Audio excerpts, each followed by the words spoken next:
Welcome to this introduction to carbohydrates. The digestible carbohydrates supply energy and very little else. Carbohydrate-rich foods may provide other nutrients, but the carbohydrates themselves are pretty much all destined to be used or stored as fuel. Carbohydrates are arguably not essential nutrients because, as we'll see later, they can be made by our bodies from some of the amino acids that make up protein and also some components of fats and oils. These are all carbohydrate-rich foods. The word carbohydrate, when used in nutrition, tends to refer to what we might otherwise call sugars and starches. In terms of unprocessed foods, grains, legumes, fruit, and starchy vegetables are the most carbohydrate-rich. Most processed foods contain some and often a lot of carbohydrate. With the exception of sugar at the top, all these foods contain some fat and or protein as well as carbohydrates. Many of these foods also contain dietary fiber, vitamins, minerals and trace elements, and other substances that can have a positive or negative effect on our health. You may consider some healthier than others, and you almost certainly like some more than others. However, they all contain a high proportion of carbohydrates that our bodies would need to respond to and process. So, what are carbohydrates? Well, the clue is in the name. Chemically, carbohydrates consist of carbon, hydrogen, and oxygen. They literally are hydrates of carbon. You may have noticed lipids are also made up of carbon, hydrogen, and oxygen, but the ratios are a little different, as is how the chemicals are arranged. As a rule of thumb, carbohydrates have an equal hydrogen to oxygen ratio as water. If you can remember that, it will make more sense when you watch the video on where does fat go, because both fat and carbohydrates ultimately end up as water and carbon dioxide when used as fuel. That's another talk though. So let's get back to carbohydrates. What nutrition scientists and therefore food labels mean when using the word carbohydrate are some combination of glucose, fructose, and galactose. These are the common monosaccharides, with mono simply meaning one and saccharide being basically another word for sugar. When these monosaccharides are strung together, we get familiar things like lactose, also known as milk sugar, which is 1 glucose plus 1 galactose. We get sucrose, commonly called table sugar or just sugar, which consists of 1 glucose and 1 fructose.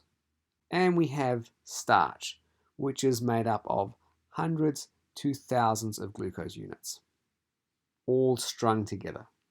Other potentially familiar saccharides include maltose or malt sugar made of 2 units of glucose, and high fructose corn syrup made of long strings of glucose and fructose.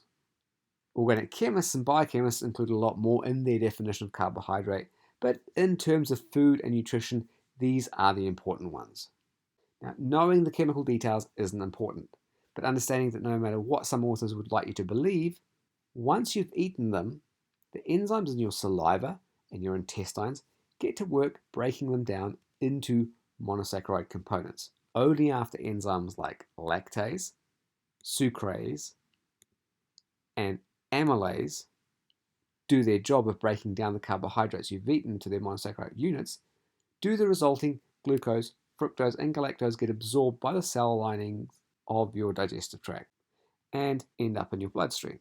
So most of the digestible monosaccharides we eat are absorbed in the small intestine.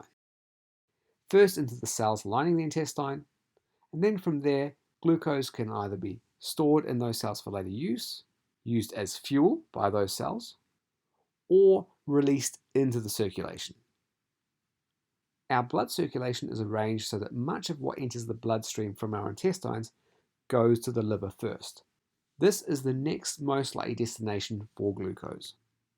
As the liver is the organ with the right enzymes, the majority of galactose and fructose go there to be processed. As an aside, the kidneys also have some capacity to process fructose. The vast majority of fructose and galactose is converted into glucose by the liver.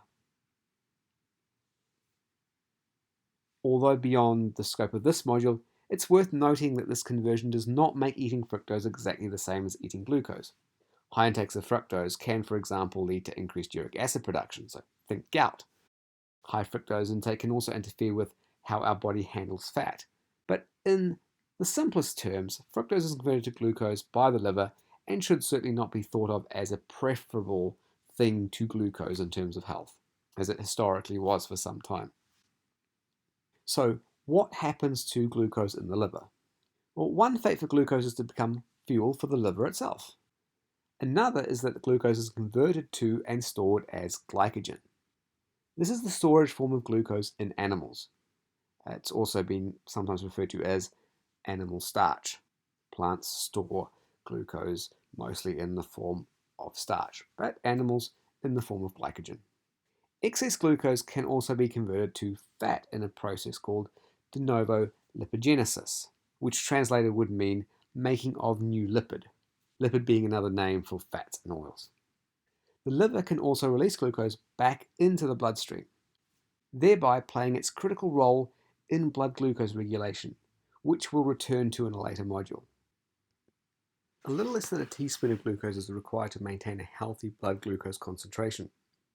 The rest can then be used by organs such as the brain, skeletal muscle, the heart, and all the other organs and tissues as energy.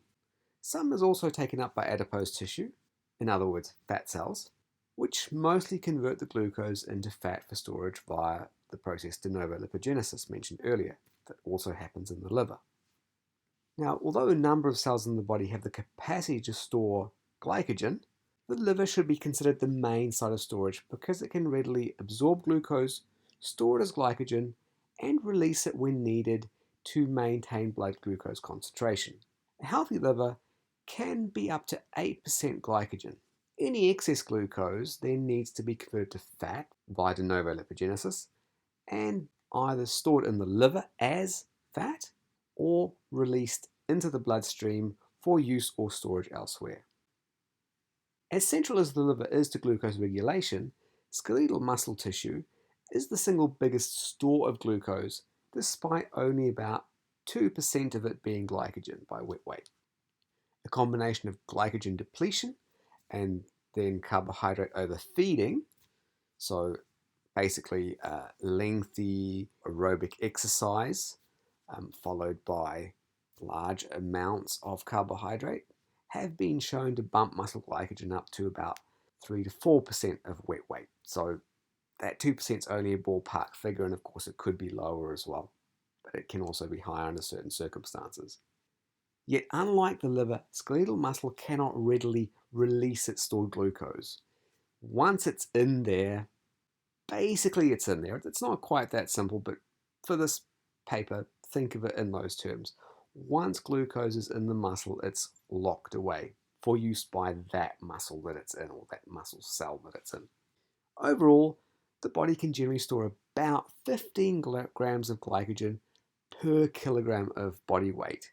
And that will vary considerably from person to person depending on the amount of muscle relative to the amount of fat mass. The take-home message here is really that compared to its capacity to store fat, the body only has a very limited capacity to store glucose. So while we can store a lot of fat, many kilograms, we can only store maybe about a kilogram of glycogen. Most of us, not quite that. Depends a little bit on muscle mass, or depends largely on muscle mass, in fact. Fat has much greater capacity, which is why excess carbohydrates will tend to be stored as fat.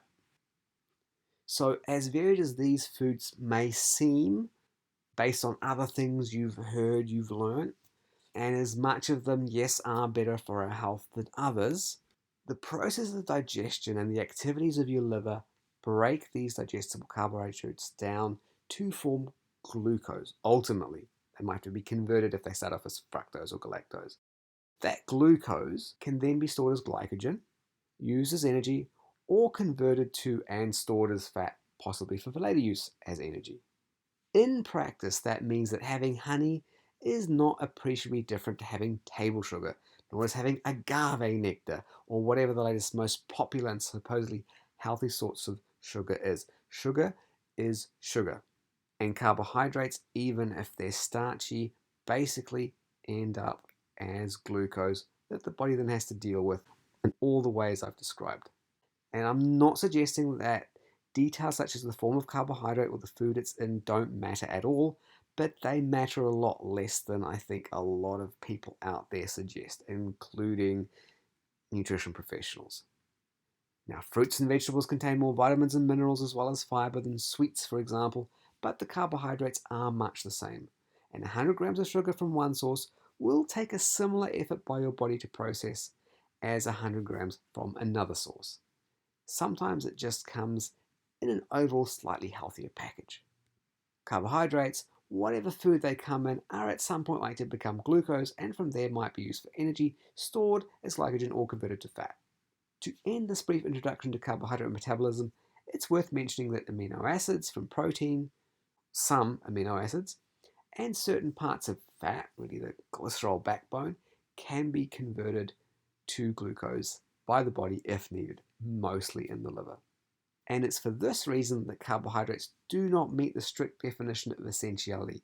They are, given normal human physiology, optional in the diet, and the body will make the glucose it needs. Now, that is given normal, healthy human physiology.